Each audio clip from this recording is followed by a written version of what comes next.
Hey everyone, National Master Sean Lei here, and in today's exciting game, I face against a Grandmaster in the third round of the Kasparov Foundation University Chess Cup. Now, I played a Philidor against him, and we'll see how well the Philidor plays against the top level, coming straight up.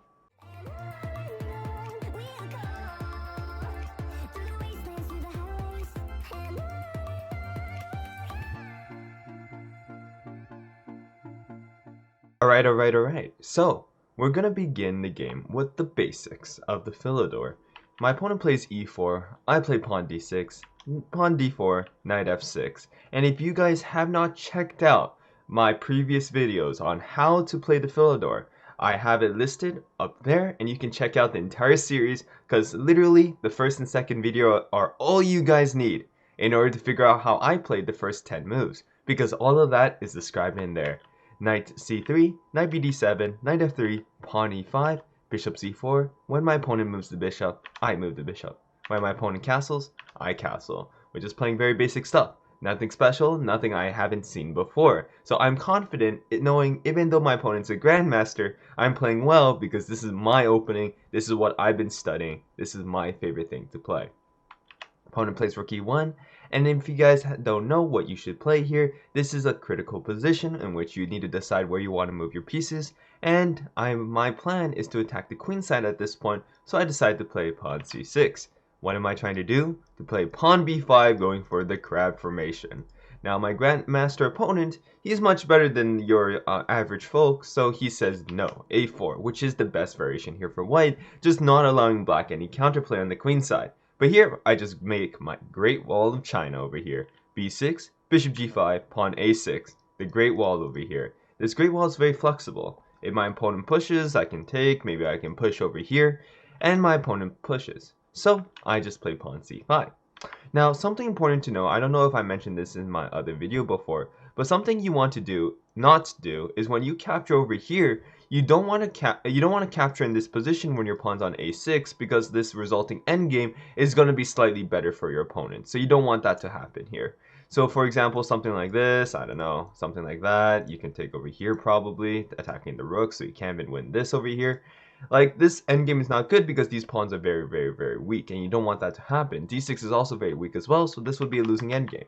So you push here, so he can't take advantage of the weaknesses. My opponent plays rook b1, obviously trying to go b4. And now my plans have changed. Why have my plans changed? Because my opponent has locked up my queenside attack, and he's the one trying to break down my queenside now. So knowing that, I think to myself, okay, that makes a lot of sense. Where should I be attacking now? Now, if you just dilly-dally, if you play what you think is the normal-looking move, like bishop e7, you're going to be in a world of hurt when your opponent's just attacking on the queen side. So knowing that, I didn't develop my bishop on c8. Why? Because who knows? Maybe it'll come out this way. I don't know yet. All I know is I want to be attacking on the opposite side of my opponent, because if I have a plan, I can still be in the game. And so I played a move that does like three things at the same time. And this is very important for you guys to play in your own chess games. So this move is very important, and the move is just 98. Why? Because first of all, we're trying to exchange my bad bishop. This is a bad bishop because it's locked behind all the dark squares, which is not good. This is a good bishop because it's not locked behind his light square pawns. So I want to trade off pieces. But this is not the only reason why we play this. I want you guys to pause your videos and just think to yourself why I played this move 98. Like, obviously my opponent's not going to trade, he's a good player. But this helped me carry out my plan now. And if you guys pause your videos, hopefully you guys found pawn g6 with the idea of playing after b4, pawn f5. My opponent's doing queenside pawn's turn, I'm doing a kingside pawn's turn. He captures. Now which piece would you capture back with? Knight, pawn, or pawn? And obviously, because I want to keep the foundation of my queenside as intact as possible, I take with this b pawn. Because now, even though he has the b file, my pawns are intact and pretty safe. My opponent plays bishop h6, pokes my rook. I just play rook f7, nothing to be worried about, just defending this 7th rank over here as well in the future, as well as maybe trying to play this, maybe trying to play f4 to trap the opponent's bishop. My opponent moves the bishop all the way back, and I just clamp down on the position. You want to be attacking here? I'm going to be attacking over here. What you going to do about that? My opponent plays bishop e2, I play h6, setting up pawn g5. My opponent plays a5. And now, again, I want you guys to actually take a second and tell me in the comment section below what would you do in this position. Your opponent offers you a free pawn. They're a Grandmaster, good player. So, would you take this free pawn?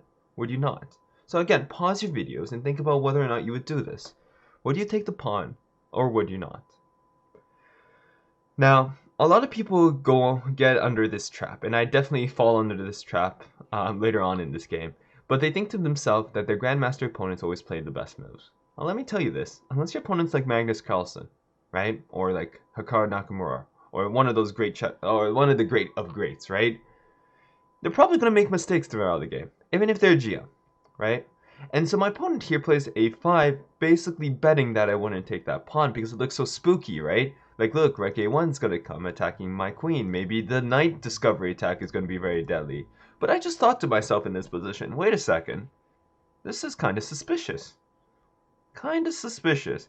Because the knight can't go anywhere. So I see, okay, the knight has no threats, right? When it discovers. And Rook a1, well, Rook a1, sure, he gets played on the queen's side, but what's the point of a queenside attack? It's to win a pawn so you can promote your own pawn, but if you're missing the pawn, where's the plan in the first place? It doesn't work. So I just happily gobbled it up. I said, yo, show me why you're a GM. And so he played knight b5, but I mean rook a1, and I'm like, okay, I'll just move my queen back. And he played knight b5. But again, I think to myself, where's the threat? He's not threatening this, right? All he's threatening is, well, bishop a5. But bishop a5 is just one threat. I'm not scared if there's only one threat, right? Because I can easily dodge. Now, one thing I'm well known for is my defensive strategies, my defensive positional skills. So I found a lot of only moves in the next few moves, so I want to see if you will be able to find them too. Now your opponent's trying to trap your queen here, and you don't want to play something like knight c7 because that just pins your piece, or knight b6 looks kind of bad too because it pins your piece too. So what do you want to do in this position? And so I thought to myself, wait a second, this bishop's pretty bad on e7. What if I could trade it off for his good bishop? That would be pretty good. And something even better is this bishop. I want to see how many times it moved. 1, 2, 3, 4. And once it comes here, it's going to be 5 moves, right? My bishop moved once, and it called it a day, right? And so the move that I played was knight f6. With the idea if you play bishop there, I just moved the queen to d7, setting up bishop d8, trying to trade off my bad bishop, which moved twice, for his bishop, which has moved 6 times at this point, right? He plays knight c3. I'm like, okay, let's trade. My opponent's good. He says, okay, we can trade your bad bishop for my good bishop, but only on my terms. So I am like, whatever. I'm up a pawn already, and I'm sure I'm lower in space on the queen side, but if I trade off pieces, it's all good. I play knight c7, which is probably not the best move. It's a little bit too defensive on this a6 pawn. My opponent plays queen b1, stopping my rook from being happy with its life, and I just play queen d8. Again, queen d8 is a very important move because what's it trying to do? Let this bishop be free in the future, as well as maybe setting up like bishop d7, rook b8 ideas, maybe playing a bishop to b5, and also getting this rook to guard this rank as well. Like, this move does a lot of things. And so my opponent plays knight c4. I just play knight back to d8, saying, okay, plopping my rook to b7, what you going to do about that? If you play knight b6, I can also play rook b7, or rook b8, either is fine. So my opponent plays rook e3. I move my rook to the open file. I finally took control. And I finally get an active piece. My rook on b4 is very active and very happy. My opponent plays bishop d3. I just play knight back to c7, saying, okay, I'm going to double up, play my knight to b5, be very happy with my pieces. My opponent plays knight a2, rook b7. The engine likes rook b1, b8 better, probably because they protect each other, and the bishop also is protecting a6, but it is what it is. And here, my opponent sacrifices on e5. Now, before you think, oh my gosh, just like how I did not see this knight takes e5 move coming. And I probably should have, because my opponent was literally setting this all up in the last few moves. But in this position, I panicked. Now, I captured, and in this position, if you look at the engine for a couple minutes, it'll say that black is completely better in this position. But here, I thought I was completely doomed. Why? Because I fell under the trap that I talked about earlier. I thought to myself, hey, this GM is so much better than me. He saw the sacrifice. I did not. This must be good for him. And because this came unexpected, I kind of rushed this, which is not good. When your opponent plays something unexpected, remember, that just makes it a critical position. Doesn't make you lost. And you should spend like a minute or two. Now, I was low on time at this point. My opponent was even lower on time. But I probably should have spent like maybe 30 seconds, a minute, maybe a minute 30. Just thinking, okay, How do I stop this, right? And if I actually thought a little bit, I would have realized that this does not have a threat. There's really no threat for him playing this. It looks spooky, but like his pawns can't move together. And because the pawns can't move together, I shouldn't be scared. Instead, I saw phantom threats. A fake threat that doesn't exist. I saw d6 coming in, so I blocked it, gave out my f5 pawn. If I had played a move like pawn g5, my position is just completely better, and I might have been able to convert against him, especially since he was so low on time at this point. So in this position, I did not. I played knight e8. My opponent just take on f5. I collapsed. I gave up everything. And in the end, the two pawns led themselves to victory. And there wasn't really much I could do.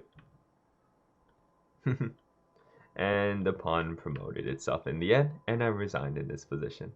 So, what did we learn from this game? Well, first of all, we see that the Philidor is quite good, even into the highest level of people. So before you say, oh, Philidor is a garbage opening, I'm not going to play it because I want to become the next Magnus Carlsen. There are a lot of top players who play this opening too, by the way, the Philidor. Now, I remember Marmadirov used to play it a little bit. Duda uses it as a secret weapon from time to time. A lot of strong chess players do play this. So this does hold its own against the top level. Second of all, that I want you guys to learn is, well, just because your opponent's good, doesn't matter how good they are compared to you. You could be 500 rated, your opponent could be 1500, 3 times your rating. But you will still stand a chance, because imagine, if Magnus Carlsen can beat them, if some computer can beat them, you just need to find the best moves in order to crush them, right? Especially if you're in the familiar territory like this opening over here. My opponent plays here. I saw the bluff. I took it. Doesn't matter how strong they are. In this position, I'm already better. And here, I did a lot of defensive moves, which I think was very good, just cooling down the initiative my opponent had. But eventually, I succumbed to, well, after building up my position so well for so long, I kind of missed the sacrifice. Now, when you're better, one thing you always want to do is limit your opponent's counterplay, which I kind of did in this position quite a bit, until I forgot about knight takes e5, which was the problem. Here I panicked. Don't panic when your opponent plays an unexpected move.